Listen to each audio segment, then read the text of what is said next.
We've got breaking news coming out of the NBA. The Cleveland Cavaliers are hiring Kenny Atkinson as their next head coach. That's per multiple reports. Atkinson most recently was the assistant coach under Steve Kerr, the lead assistant there in Golden State since 2021. Prior to that, he was the head coach for the Nets for 4 years from 2016 to 2020.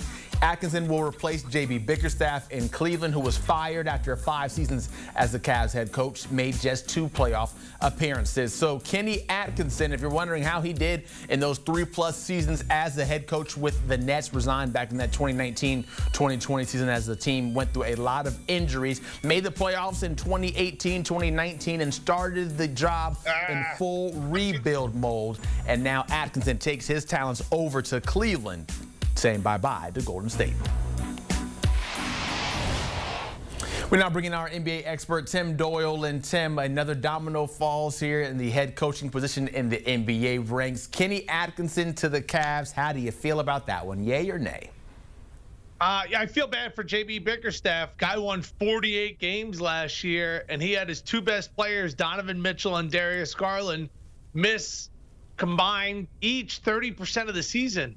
Guy got to the playoffs, won a game in Boston, 2 in a series that Donovan Mitchell ended up getting hurt in. All right, so he's no longer the coach. You're bringing Kenny Atkinson.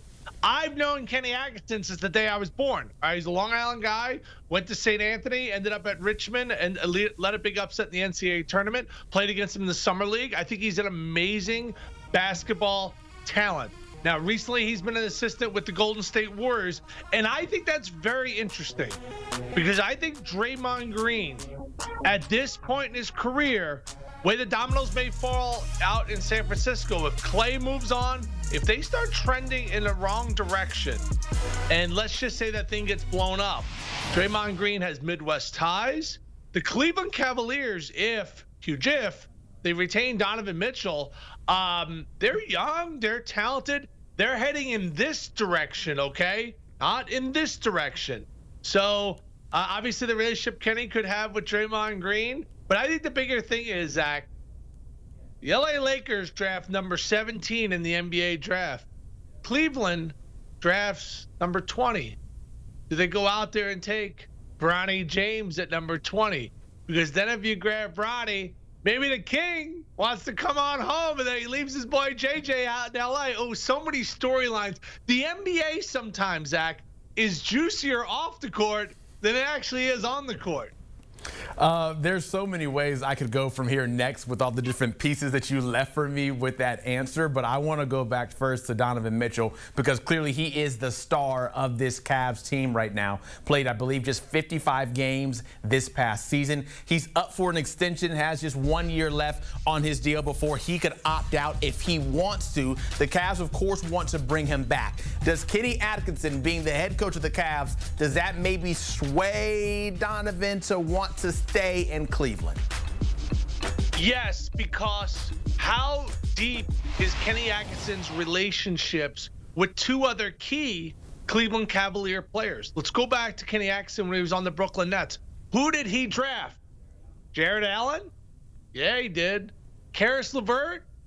Yeah, he did. Do those 2 guys really like him? I'm sure they do. They wouldn't have hired Kenny Atkinson. Both those guys were like, oh, God, we can't stand him. So he believed in those 2 guys. So now it becomes Karis LeVert's job, Jared Allen's job, to keep Donovan Mitchell here. Oh, by the way, D'Angelo Russell, the often criticized left-hander for the Los Angeles Lakers, made an all-star team 1 year. Guess who his coach was? Kenny Atkinson. And I think Donovan Mitchell legit needs to be in the MVP conversation for what he has done with Cleveland since he has gone there. He has elevated them to one of the top 5 or 6 teams in the Eastern Conference. So, you know, if you're like a ring chaser right now, and that's why I brought up Draymond Green, because that's probably where he is at this point in his career. He's made a ton of money. It's about winning. This is a roster that's pretty good. Now, you got to move to Cleveland, which isn't as fun as Los Angeles or Miami. But Kenny Atkinson seems to be a perfect fit. Guy got D'Angelo Russell to be an all-star.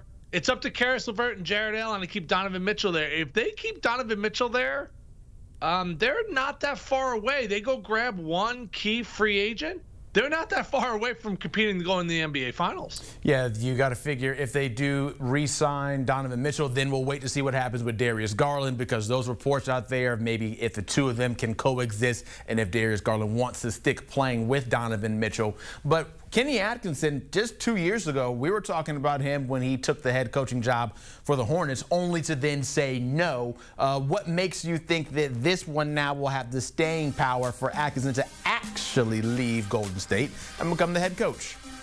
Yeah, I mean, you said the Hornets, right? I mean, like I think you just woke up one day and went, wait, I'm the head coach of the Hornets? This ain't a good spot. I mean, they were probably going through, management issues. Jordan ended up selling the team.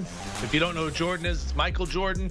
So Kenny's a very well-respected mind. And obviously, Steve Kerr's won multiple championships. He's considered one of the greatest NBA coaches of all time.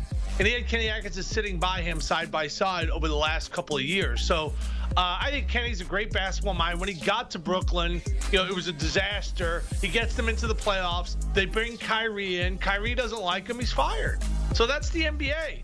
I think for Kenny Atkinson to say no to an NBA job just tells you what type of JU ice juice he has in NBA circles, that he goes out there and gets even a better job of a team that went to the playoffs last year. So he's in a pretty good spot. As you said, there's a lot of pieces that may fall. If you lose Donovan Mitchell, I don't believe that you're no longer a contender to win the Eastern Conference.